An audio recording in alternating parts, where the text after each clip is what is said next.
Okay, guys, today we're going to talk about how to take Drip and install its JavaScript snippet onto your website, which will enable you to get real-time updates on how many people are on your website. And if you hear that, that is my chicken in the background. Oh my goodness.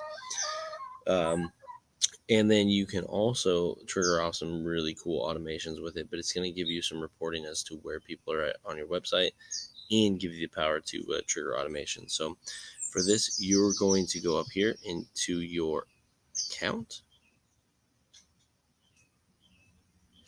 and then you're going to go onto the left-hand side here and go into site setup. And there is a site code snippet here. You're going to copy that. You're going to paste that into the footer section of your website. And so that will be, if you don't have access to it, email it to your web developer, tell them you need it into your footer section of your website, and they can do it for you. Or if you know how to access your website, install it onto your footer section of your website.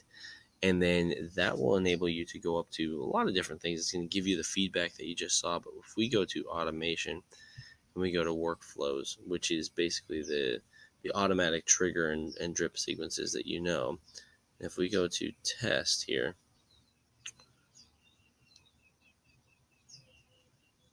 and we want to configure our trigger, if we look at drip, we now have an option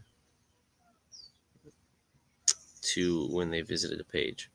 And so that little bit of code on all of your web pages will now feed back to drip. So if someone visits a web page, say you have something on neck pain or low back pain or just some information, and they're already on your list, you can trigger an entire sequence of events based off their activity on your web page. So super, super valuable.